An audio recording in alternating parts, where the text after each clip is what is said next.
नमस्कार मित्रों, आगामी 18 मई 2025 को राहु एवं केतु राशि परिवर्तन करने वाले हैं। राहु जो है वो मीन राशि से निकलकर कुंभ राशि में प्रवेश करेंगे उल्टा चलते हुए। साथ ही केतु जो है वो कन्या राशि से निकलकर और यहाँ पर सिंह राशि में आ जाएंगे उल्टा चलते हुए। यहाँ पर 18 मई 2025 से अगले वर्ष तकरीबन 26 नवंबर 2026 तक इनका गोचर चलने वाला है, इन दोनों का, कुंभ राशि और सिंह राशि में। मित्रों, आज इस वीडियो में मैं आपको मकर राशि पर राहु केतु के इस राशि परिवर्तन का क्या प्रभाव पड़ेगा उसकी संपूर्ण जानकारी देने वाला हूं, तो वीडियो को अंत तक देखिएगा। मित्रों, मकर राशि की बात करें तो मकर राशि जो है वो स्वयं शनि की ही राशि है। साथ ही जो राहु का प्रवेश होने वाला है वो भी शनि की ही राशि, जो दूसरी राशि एवं मूल त्रिकोण राशि है, उसमें होगा, कुंभ राशि में। और चूंकि राहु के बारे में अगर जिन भी लोगों को पता होगा जो ये वीडियो देख रहे हैं, राहु का अपना कोई स्वरूप नहीं है, उनको शनि के प्रभाव, साथ ही शनि का ही कहीं ना कहीं उनका एक छाया प्रति माना जाता है, क्योंकि राहु केतु शैडो प्लैनेट है, इनका अपना कोई फिजिकल अपीयरेंस नहीं होता। वहीं केतु जो है वो मंगल का स्वभाव और उनका स्वरूप लेकर जो है फल देते हैं। तो राहु यहाँ सेकंड हाउस में बैठेंगे। सेकंड हाउस जो है वो वाणी का, कुटुंब का, ससुराल पक्ष का, स्पाउस का, हमारी वाणी का, हमारी आंखों का, साथ ही इनहेरिटेंस का, जो पैतृक संपत्ति वगैरह होती है उसका भाव होता है। राहु यहाँ से बैठकर छठे भाव पर पंचम दृष्टि, जो इनकी उच्च राशि बनती है मिथुन राशि, यहाँ जहां केतु बैठे हुए हैं अष्टम भाव में, यहाँ पर सातवीं दृष्टि, और यहाँ तुला राशि पर नौवीं दृष्टि रहेगी, जो दशम भाव होता है कर्म स्थान। मित्रों, सेकंड हाउस में राहु का बैठना, चूंकि राहु एक नेगेटिव प्लैनेट तो है ही है, साथ ही एक मायावी प्लैनेट है, ये भ्रम की स्थिति हमेशा उत्पन्न करते हैं। साथ ही राहु यहाँ पर बैठे हुए हैं, कुंभ राशि में बैठे हुए हैं। अब यहाँ पर वाणी के स्थान पर ये सेविंग्स का भी भाव होता है। राहु यहाँ पर बैठकर व्यक्ति को कहीं ना कहीं धन कमाने के लिए बहुत ज्यादा प्रेरित करेंगे। ये केन प्रकार है जिसको बोलते हैं किसी भी तरीके से व्यक्ति को धन कमाना है और उसको शॉर्टकट वगैरह लेने की तरफ भी ये कहीं ना कहीं प्रेरित करते हैं। सेकंड हाउस में राहु बैठते हैं, वाणी का स्थान है, तो व्यक्ति की वाणी बड़ी चतुर हो जाती है। इसको एक प्रकार से अगर बोले तो धूर्त, ऐसा व्यक्ति धूर्त हो जाता है। कैसे उसको अपना काम निकालना, सामने वाले से किस हद तक गिरना है, किस हद तक जाना है, उस सारी सीमाओं को ये तोड़ देता है और अपना काम कैसे निकालना है, बस उस पे ही इसका फोकस रहता है राहु का, जब सेकंड हाउस में बैठता है। यहाँ पर आपको ये ध्यान रखना है, अपनी अपनी कुंडलियों में अगर शनि कमजोर स्थिति में बैठे हुए हैं तब यहाँ पे राहु जो है कहीं ना कहीं आपको थोड़ी ज्यादा प्रॉब्लम भी दे सकता है। जैसे अगर आप वाणी संबंधित काम करते हो तो आपकी जॉब वगैरह छूट सकती है।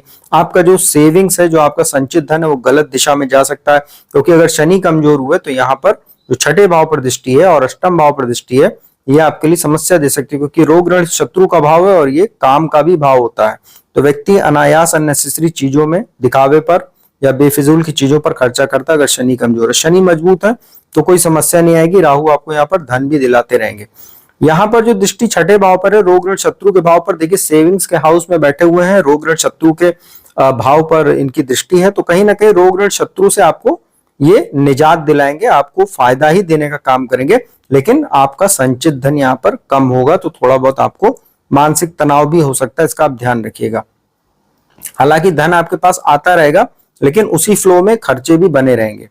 यहाँ पर जो इनकी अष्टम भाव पर दृष्टि पड़ रही है, ये यहाँ पर आपको ये ध्यान रखना है कि केतु तो बैठे ही हुए हैं, तो यहाँ पर केतु भी आपको एक हेल्थ इश्यू देते रहेंगे, चाहे वो कहीं ना कहीं आपको अगर पहले से कोई पाइल्स वगैरह की समस्या या आपको कहीं ना कहीं गुप्तांगों में कोई समस्या, प्राइवेट पार्ट्स वगैरह में कोई दिक्कत है, वहां पर एक कुछ स्थितियों को थोड़ा सा बढ़ा सकते हैं, दिक्कत दे सकते हैं। साथ ही ये अष्टम भाव जो होता है एक काम भाव भी होता है, तो कहीं ना कहीं राहु की जो दृष्टियां पड़ेगी आपको कामुकता की ओर, अनैतिक संबंधों को बनाने की ओर प्रेरित कर सकती है। तो कहीं ना कहीं इन सब चीजों से आप दूर रहिएगा, और अगर कहीं गलती से आप इन सब चीजों में संलग्न है पहले से, तो कॉन्ट्रसेप्शन वगैरह का बहुत अच्छे से इस्तेमाल कीजिएगा, हाइजीन का, नहीं तो आप सेक्सुअल ट्रांसमिटेड डिजीज वगैरह के भी शिकार हो सकते हैं। साथ ही राहु की यहाँ पर एक अच्छी चीज है कि अष्टम भाव में दृष्टि पड़ रही, तो जो लोग रिसर्च के क्षेत्र से जुड़े हुए, तंत्र मंत्र ज्योतिष में जिनकी रुचि है, उसको ये बढ़ाने का काम करेगा, ये जरूर अच्छी बात है।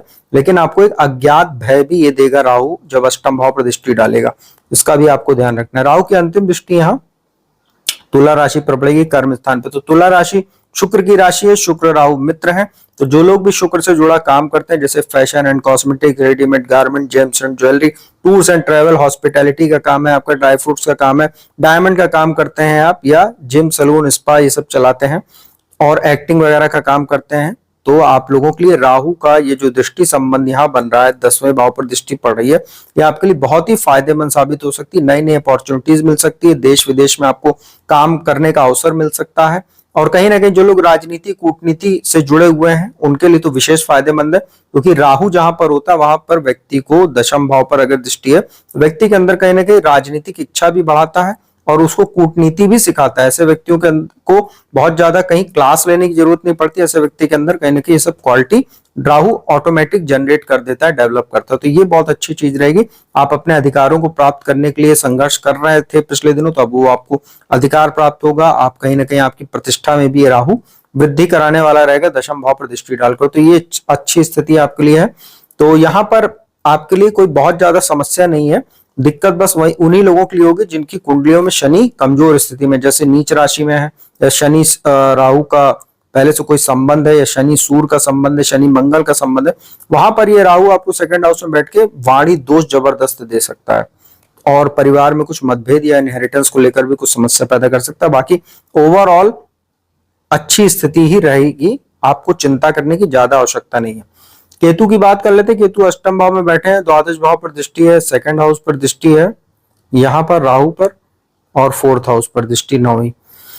तो देखिए केतु अष्टम भाव में बैठे हुए हैं। केतु आपको कहीं ना कहीं हेल्थ इश्यू देंगे जैसा मैंने बताया, और दुर्घटना आदि के योगों में भी वृद्धि कर सकते हैं, तो गाड़ी वगैरह चलाते समय सावधानी बरतिएगा। और द्वादश पर दृष्टि है, तो कहीं ना कहीं कोर्ट कचहरी से जुड़े मामलों में आपको कुछ समस्या ये दे सकते हैं, जैसे गुस्सा वगैरह आपका कुछ बढ़ सकता है, टेम्परामेंट, तो अपने आचार विचार को थोड़ा संयमित रखिएगा। और स्थान परिवर्तन वगैरह भी आपका ये करवा सकते हैं, क्योंकि राहु केतु अचानक जीवन में घटनाओं को घटाने वाले ग्रह की श्रेणी में आते हैं। तो द्वादश भाव विदेश यात्रा का, यात्राओं का है, अष्टम भाव अचानक होने वाली घटनाओं का। अगर पिछले दिनों आप विदेश वगैरह जाना चाह रहे थे या अपने जन्म स्थान से दूर जाकर कोई काम करना चाह रहे थे, उसमें केतु आपको मदद कर सकता है। सेकंड हाउस पर दृष्टि वहां राहु है, तो वाणी का अपने बहुत ध्यान रखिएगा। जैसा मैंने पहले बताया, वाणी संबंधित जो लोग भी काम करते हैं बहुत सतर्क होकर कीजिएगा, नहीं तो जॉब वगैरह छूटने की स्थिति बन सकती है। और यहाँ जो फोर्थ हाउस पर दृष्टि है, तो माता के स्वास्थ्य का, उनके साथ संबंधों का ध्यान रखिएगा और हर प्रकार के अनैतिक कृत्यों से दूर रहिएगा, क्योंकि ये चौथा भाव जो है जनता का होता है, तो जनता में आपकी प्रसिद्धि को बट्टा भी लगा सकता है अगर आप कोई अनैतिक कृत्य करते हैं या किसी शॉर्टकट वगैरह गलत चीजों में संलग्न होने की कोशिश करते हैं या पहले से हैं, तो बहुत सतर्क होकर काम कीजिएगा। और ये केतु की जो दृष्टि यहाँ पड़ रही, तो भौतिक सुख साधन की प्राप्ति तो आपको होती रहेगी, लेकिन इन्वेस्टमेंट करते समय अच्छे से सोच विचार लीजिएगा, नहीं तो आपका धन वगैरह फंस भी सकता है, इसका आप ध्यान रखिएगा। तो मित्रों, राहु केतु अगर देखा जाए तो ओवरऑल मकर राशि वालों के लिए काफी पॉजिटिव रहेंगे। थोड़ी सी सावधानी जो बताई है उसको आप फॉलो कीजिएगा। उपाय की बात कर लेते हैं। देखिए आप लोगों को भगवान शिव की पूजा करनी चाहिए।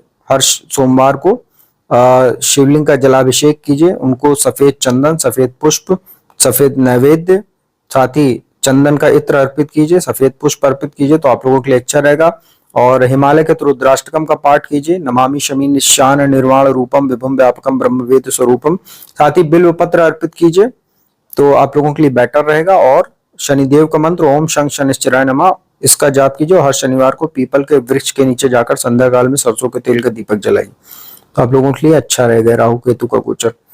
तो मित्रों, उम्मीद करता हूँ वीडियो आपको अच्छी लगेगी। वीडियो अच्छी लगी तो उसको लाइक कमेंट शेयर कीजिएगा। जिसको कुंडली विश्लेषण कराना है तो नंबर डिस्क्रिप्शन स्क्रीन पर उपलब्ध है, उस पर संपर्क कीजिए, अपॉइंटमेंट लीजिए। कुंडली विश्लेषण का लाभ देश दुनिया के किसी भी कोने से प्राप्त कीजिए। तो अब मैं अपने वाणी को विराम देता हूँ। अगली वीडियो में आपको मीन राशि के लिए कैसा रहेगा आने वाला राहु केतु का राशि परिवर्तन, उसकी संपूर्ण जानकारी लेकर हाजिर होंगे। तब तक के लिए ओम नमः शिवाय।